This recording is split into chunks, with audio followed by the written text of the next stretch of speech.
मी अपूर्व रमेश दांडके आज आपल्या सर्वांसमोर अॅट्रॉसिटी विषयी माझं मत मांडते। भारताच्या संविधानाने सर्वांना सन्मानाने जगण्याचा हक्क दिला। घटनेतील कलम 17 नुसार अस्पृश्यता नष्ट करण्यात आली। मात्र आजही दलितांवर अन्याय अत्याचार होतात। या अन्याय अत्याचार प्रतिबंध घालण्यासाठी सन 1989 मध्ये अॅट्रॉसिटी कायदा पारित करण्यात आला। मात्र त्याचाही फारसा उपयोग होत नसल्याचे आढळल्याने त्यात सुधारणा करण्यात आली आणि ते 1 जानेवारी 2016 पासून अंमलात आहे। खरं तर जातीगत विभाजित एकाच कुळाच्या बांधवांचा इतिहास डॉक्टर बाबासाहेब आंबेडकरांनी सांगितला होता आणि तो इथे मांडण्याचे तात्पर्य म्हणजे आज मराठा आणि दलित यांच्यामधील अॅट्रॉसिटी कायद्यामुळे चाललेला वाद होय। वास्तविक पाहता निरनिराळ्या जातीतील धर्मातील जो कोणी दलितांवर अन्याय अत्याचार करे त्याच्यावर या कायद्याने कडक कारवाई करण्यात येते। मग त्याला मराठा समाजही मुळीच अपवाद नाही, पण तरीही या अॅट्रॉसिटी कायद्याविरोधात एकदा मराठा समाज तेवढा पेशाने का उतरला हा प्रश्न मला पडतो।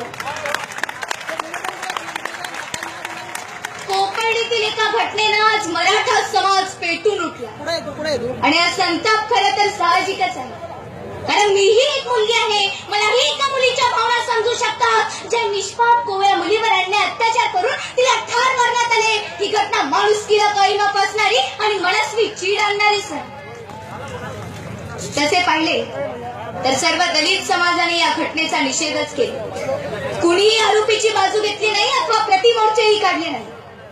आज कोकणी प्रकरण न्यायप्रविष्ट असतानाही त्याचा एवढा त्रागा करण्यात येतो आहे।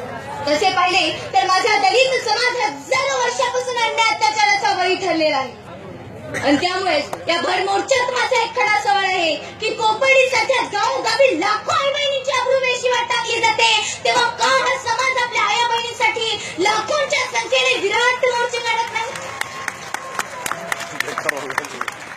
येथे उपस्थित असलेल्या बांधवांनो, आजही दलितांवर अन्याय अत्याचार होतो। क्षणोक्षणी दलितांना ठेचला जातोय, त्यांना जीवे मारण्यात येते।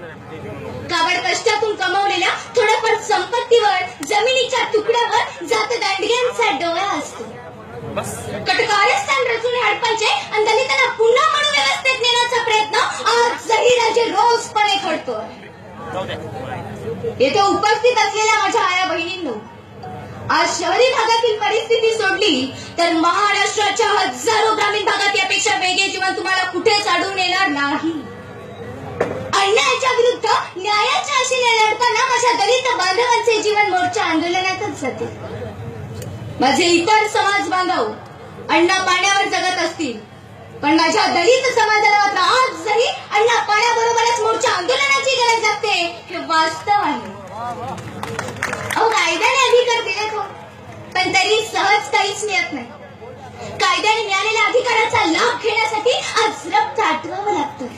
भर उन्हात घशाला कोरड पडेपर्यंत घोषणा द्याव्या लागतात। अॅट्रॉसिटी बाबतची हीच परिस्थिती आहे। प्रथम अन्यायात बळी जायचं, मग न्याय मागण्यासाठी पोलिसांकडे गेलं की त्यांच्या लाठ्याकाठी खायच्या।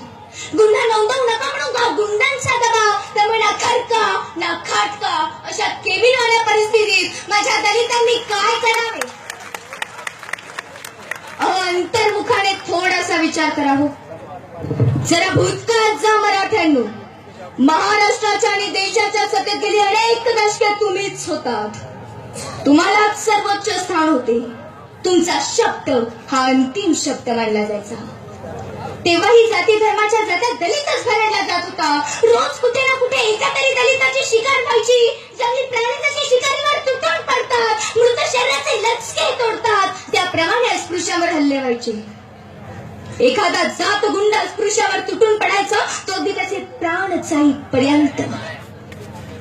पण खैरलांची हत्याकांडानंतर माझा पॅन्थर अधिक चवताळला। सरकारकडे न्यायाची भीक न मागता स्वतःचा जीव कुर्बान करून पर्याय यंत्रणा उभी करण्याचा संघर्ष माझ्या लाखो पॅन्थरांनी केला। जशास तसे उत्तर दिल्यानंतर जात दांडगे सरकले। सरकारी व्यवस्थेलाही दखल घ्यावी लागली। पण येथेही तुमचे कौशल्य आणि कुशाग्र बुद्धिमत्तेचा प्रत्यय आलाच। ट्रेनिंग मास्टरच्या रूपात उभे राहून चवताळलेल्या माणसाने पॅन्थरला थंडपणे शाकाहारी केलं तुम्ही। अहो पण हेच कसब आणि हेच अनुभव वापरून जर दलितांच्या संरक्षणासाठी अॅट्रॉसिटी सारखा आणखी एखादा कायदा केला असता तर आज किमान महाराष्ट्रातील चित्र तरी वेगळे असते. केंद्रात आणि राज्यात तुमचीच सरकार होती तेव्हा अस्पृश्यावर होणारा अन्याय शिगेला पोहोचला होता. इतकी वर्ष सत्तेत राहून तुम्हाला काहीच कसं साधता आलं नाही हो. खरं तर समाज उपयुक्त निर्णय घेण्यातच खरं पुरोगामित्व असतं आणि पुरोगामित्वाचा अजेंडा परतवीत असताना आज आपण जातीला नेणीवर ठेवूनच आपण सामाजिक व्यवहार करतो. आता मागे अनेक शहरात निघालेल्या मोर्चामधील एक वाक्य आज मला सहजच आठवतं. ते वाक्य असं आहे की म्हणे इतक्या वर्ष मातीसाठी लढलो आता एक लढा जातीसाठी देऊया. पण लक्षात घ्या बांधवांनो, माझा दलित समाज ना जातीसाठी लढतोय ना मातीसाठी लढतोय, तो तर लढतोय बाबासाहेबांच्या समतेसाठी. शरद पवार साहेब औरंगाबादला बोलल्यानंतर लागलीच दुसऱ्या दिवशी वास्तववादी सत्य बोलण्याचे धाडस तुम्ही केलेत. पण फरक एवढाच होता की ज्या माणसाच्या मनातील बात तुम्ही बोलला. अॅट्रॉसिटी कायद्याचा गैरवापर कोण करतोय याचे उत्तर तुम्हीच दिलेत पवार साहेब. सराज लहान तोंडी मोठा घास घेतला मी. फारसे मनावर घेऊ नका पण विचार करायावर. कारण माझ्यासारख्याच करोडो तरुणांच्या वया ऐकतात किंवा त्याही पेक्षा जास्त तुमचा राजकीय कार्यकाळ आहे याची जाणीव आहे मला. पण एक मात्र सत्य, आज अॅट्रॉसिटी कायद्याअंतर्गत न्यायालयात दाखल झालेल्या खटल्यातून 95% आरोपी निर्दोष सुटले. याचा अर्थ 95% निर्दोष लोकांच्या विरोधात या कायद्याचा गैरवापर करण्यात आला होता की काय. मुळात अॅट्रॉसिटी खालील कोर्टात दाखल झालेल्या खटल्यातून आरोपींना शिक्षा लागण्याची मागणी 4.75% म्हणजे 5% नाही. याचाच अर्थ पोलीस पीडितेची केस भक्कमपणे सादर करीत नाहीत. या उलट आरोपींना लवकरात लवकर कसा जामीन मंजूर होईल, त्यांना लवकरात लवकर कशी सुटका होईल या हेतूने विचार करून पोलीस केस दाखल करतात. त्यामुळे आज माझं तरी प्रामाणिक मत आहे की अॅट्रॉसिटी कायद्याची गरज संपलेली नाही. आम्हाला आजही अॅट्रॉसिटी कायद्याची नित्यांत गरज आहे. आम्हाला अॅट्रॉसिटी कायद्याची गरज आहे ती खैरलांच्या हत्याकांडातील अमानुष हत्याकांडातील सर्व आरोपींना शिक्षा लागू करण्यासाठी आम्हाला अॅट्रॉसिटी कायद्याची गरज आहे. आम्हाला अॅट्रॉसिटी कायद्याची गरज आहे ती सुशीलाबाई पवार यांना न्याय मिळवून देण्यासाठी. आम्हाला अॅट्रॉसिटी कायद्याची गरज आहे ती सोने इकडणं यासारख्या प्रकारातील सर्व पीडितांना संरक्षण मिळवून देण्यासाठी. आम्हाला अॅट्रॉसिटी कायद्याची गरज आहे की आत्ताच मागे येथील घडलेल्या उन्हाळ्यातील प्रकरणातील सर्व पीडितांना संरक्षण व न्याय मिळवून देण्यासाठी आम्हाला कायद्याची गरज आहे. इतकंच काय दोस्तांनो, आम्हाला अॅट्रॉसिटी कायद्याची गरज आहे ती स्वतंत्रपणे दिलदार मनाने डॉक्टर बाबासाहेब आंबेडकरांची रिंगटोन वाजवण्यासाठी आम्हाला अॅट्रॉसिटी कायद्याची गरज आहे. पण आजही आमच्यावरचा अन्याय मिटलेला नाहीये. आजही अॅट्रॉसिटी कायद्यातील 95% आरोपी निर्दोष सुटले. खैरलांच्या हत्याकांडासारख्या अमानुष हत्याकांडातील सर्व आरोपी आजही निर्दोष मुक्त आहेत. सोनाई खरडा यांसारखी प्रकरणातील आजही न्यायालयात प्रलंबित आहे. आणि मग अशाच अॅट्रॉसिटीचे आरोपी आज गावागावात मोकाट फिरतात, दहशत माजवतात आणि पुन्हा अन्याय अत्याचार करायला त्यांना रान मोके असते. होय, ही स्वार्थी प्रवृत्ती आज गावागावात पाहायला मिळते आणि या स्वार्थी प्रवृत्तीमुळे आज अॅट्रॉसिटीतील 95% आरोपी निर्दोष सुटणार नाही तर काय होणार. पण एक मात्र सत्य आहे, येथे उपस्थित असलेला माझा दलित बांधव कुठल्याही परिस्थितीत अॅट्रॉसिटी कायद्याला जाऊ देणार नाहीत. हे लक्षात घ्या बांधवांनो. जे जात दांडगी जातीचा अहंकार असलेले सत्ता संपत्ती असणारे लोकच अन्याय अत्याचार करू शकतात. जे गरीब कष्टकरी शेतकरी कामकरी मजुरी करणारे लोक आहेत ते कधी अन्याय अत्याचार करीत नसतात. कारण ते भुकेलेले असतात ना, म्हणून त्यांना भाकरीची किंमत कळलेली असते. ते अंधारात साचपडत असतात म्हणून त्यांना उजेडाची किंमत कळलेली असते. आणि ते आजही अज्ञानी आहेत म्हणून त्यांना ज्ञानाची किंमत कळलेली असते. ते कशाला गैरवापर करतील अॅट्रॉसिटीचा. अरे ज्यांना अॅट्रॉसिटीचा वापर कसा करावा हेच माहित नाही ते अॅट्रॉसिटीचा गैरवापर करण्याच्या फंद्यात तरी कशाला पडतील.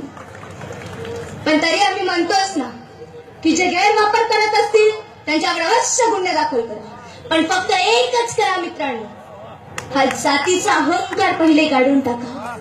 तुम्ही तुमचा विकास करा, आम्ही आमचा विकास करतो, बघूया कोण पुढे जातो ते. येथे उपस्थित असलेल्या माझ्या आया बहिणींनो आणि बांधवांनो, स्वराज्यासारखी समाज व्यवस्था तुम्हाला आजही नांदवायची असेल ना व जातीवादी गुन्हे संपवायचे असतील तर आजही माझ्या भारत देशाला अॅट्रॉसिटी कायद्याची नित्यांत गरज आहे. आणि बांधवांनो, या मोर्चाचं नेतृत्व कुठल्याही राजकीय नेत्यानं केलेलं नाहीये, तर या मोर्चाचं नेतृत्व येथे उपस्थित असलेल्या प्रत्येक जनमानसाच्या मनातील आत्मीयतेनं केलेलं आहे. हा मोर्चा कुठल्याही जाती विरोधात अथवा कुठल्याही समाजाविरोधात काढलेला मोर्चा नाहीये, तर हा मोर्चा येथे उपस्थित असलेल्या प्रत्येक जनमानसाच्या हक्काच्या मागण्यासाठी काढलेला मोर्चा आहे. आणि अॅट्रॉसिटी कायदा रद्द होऊ नये यासाठी काढलेला हा मोर्चा आहे. कारण अॅट्रॉसिटी कायदा आमच्या अस्मितेचा प्रश्न आहे, तो आमच्या जिव्हाळ्याचा प्रश्न आहे. म्हणून शेवटी मी एवढंच म्हणेल की अॅट्रॉसिटी कायदा रद्द करा असं म्हटल्यानं कधी अॅट्रॉसिटी ऍक्ट रद्द होणार नाही. मोर्चा आंदोलनाने अॅट्रॉसिटी ऍक्ट कधी रद्द होणार नाही, कारण तो केंद्राने बनवलेला कायदा आहे. आणि माझा भारत देश हा बाबासाहेबांनी लिहिलेल्या संविधानावर चालणारा देश आहे, संविधानावर चालणारा देश आहे. एवढे बोलून मी थांबते. जय भीम, जय भारत, धन्यवाद. Very good Apurva. मनीषा वाघमारे. मनीषा